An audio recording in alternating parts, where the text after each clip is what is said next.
So we're going to talk about 6 skills, and the first skill we're going to talk about is how to identify how we feel. Okay. Okay. Sharing feelings reduces the incidence of blood pressure, heart disease, ulcers, infections, etc. Sharing feelings also improves emotional health and increases trust and understanding. Feelings signal our deepest needs. Though feelings are an essential cornerstone of communication, most of us cannot even identify how we feel because we have not been taught that skill at home, or in school, or in the workplace. Perhaps more of a challenge for men. Ask a guy how he feels right now. Ask your significant fiance, other, how do you feel? Okay. I'm going to ask Charlie how he feels. He's a good example of man. This is a typical guy, not all guys, but a typical guy. Okay, Charlie, how do you feel right now? Good. Can you describe that a little bit more? Real good. All right. How do you feel when you're not feeling good? You know, I really feel bad. How do you feel bad? Terribly bad. Awfully bad. Okay, well, there we go. There's a man standing up for his feelings. Okay, here you go. You have to do this. So there are 4 types of feelings, but one of the reasons why we cannot distinguish feelings very well is that we mistake a thought from a feeling, okay? And one of the ways to tell a thought, an opinion, from a feeling is the I think versus I feel rule. That is, and we'll give you some examples of that. Okay. Charlie, I feel like you could do a better job cleaning the car. So that's not a feeling. That's a judgment. And you're right, I could do a much better job. Instead, I should say, I feel disappointed about how you're cleaning the car. Or here's one, Marty, I think we should save more money. What I really should say is I feel worried that we're not saving enough. So when we say I feel that or I think that, it's a feeling. It's a thought or opinion. We can argue with thoughts and opinions. We can't argue with feelings. Here's one more. Charlie, I feel that we should spend more time together. And what I really should be saying is I feel discouraged because we're not spending any time together. So there are 4 types of feelings: mad, glad, sad, and afraid. And within those contexts, there are a lot of other feelings, but they kind of boil it down to 4. And as we were saying, you might want to just pick a feeling out of there that you might be feeling right now. So, for example, I'm feeling in the glad side, kind of elated about this. This is fun. It's a good trip. I enjoy it. Okay. How about you? Where are you? I'm going to move over to the afraid side because I'm really anxious. I'm feeling anxious right now. So pick one out of there. How are you feeling? And remember, there's no such thing as a bad feeling or a good feeling. Share with each other a feeling.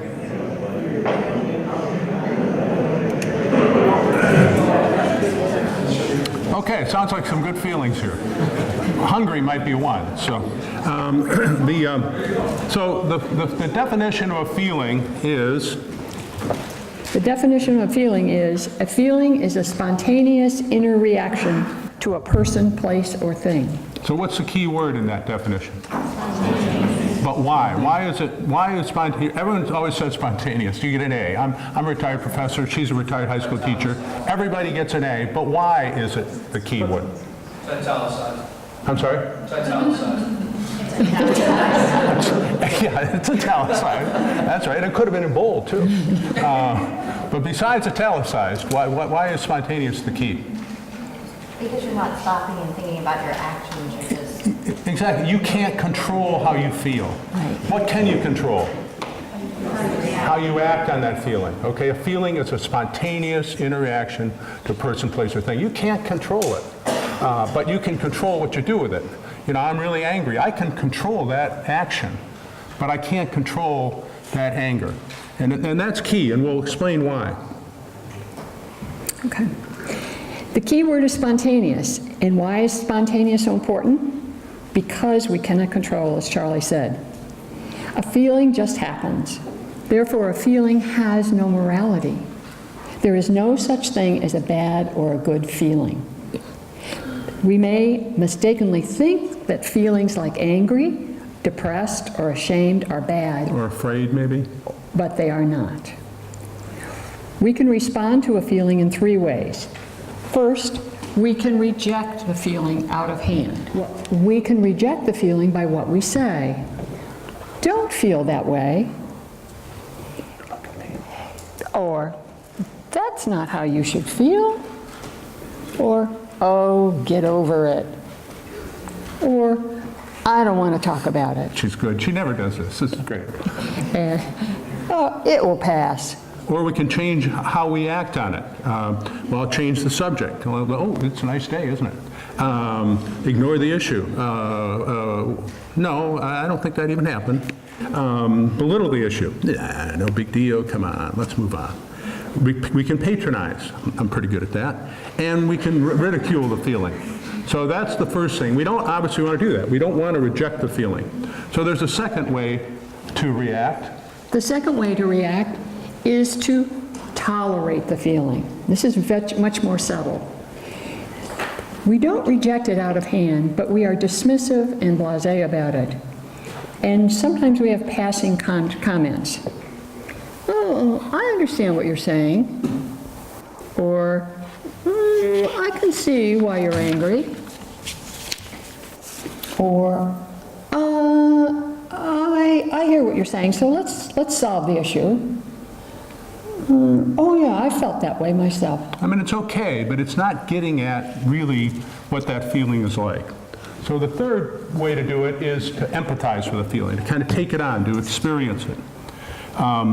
So right now I'm kind of feeling pumped up about things. Okay. On a scale of 1 to 10, how pumped up are you? It's about 8.5. If I can get a cup of coffee, I'll get to 10 though. I'll No move more to 10 coffee. real fast. No more coffee, okay. What is the feeling like? Can you think of a time when you or I felt that way before? Yeah, I think the last time we did this thing, it was fun. It's been great being around folks who love each other. Okay, okay. Is your feeling of being pumped up like the time we made the presentation at the, we did the sacrament talk? Yeah, the time we got filmed, we were stars. Okay, okay. And when do you think I might have had that same feeling? Let me think about that. Well, I think when, I felt that way when we got married. Really Oh, really? pumped up. Yeah. Yeah. That was cool. Yeah. Only 50 years ago. 50 short years ago, I remember that. So, as we said, what's the key is how we act on our feelings. That's the morality. And there are inappropriate actions. Stonewall, clam up. That's one of the really biggest threats to a marriage is apathy and distance and not talking. We'll talk more about that. Engaging a third person to win an argument. You have examples of that? Wait till I tell my sister about this. Wait till my mom hears about this. Wait till I text so-and-so. Bringing a third person into the argument. Get revenge. Holding a grudge. Or reminding your beloved of a past mistake. All those actions have morality. And those are inappropriate actions. Appropriate actions would include Facing the issue, expressing our feelings and thoughts, empathizing with our fiancé's point of view, negotiating a reasonable compromise, when in the wrong, ask for forgiveness, admitting our culpability that we had some fault in it, getting the facts, understanding all the different dimensions, agreeing to disagree. A lot of things just aren't going to get solved today or probably within 50 years. and also praying for wisdom and grace. So for that respective skill, we would pray for the virtue of temperance and prudence. Okay, go ahead, read it for me. Prudence, we pray for the virtue of prudence to judge between actions with regard to appropriate actions at a given time, proper moderation between self-interest versus interest in the need for the other. And our prayer is, Lord, help me to choose the action that demonstrates putting the one I love before myself.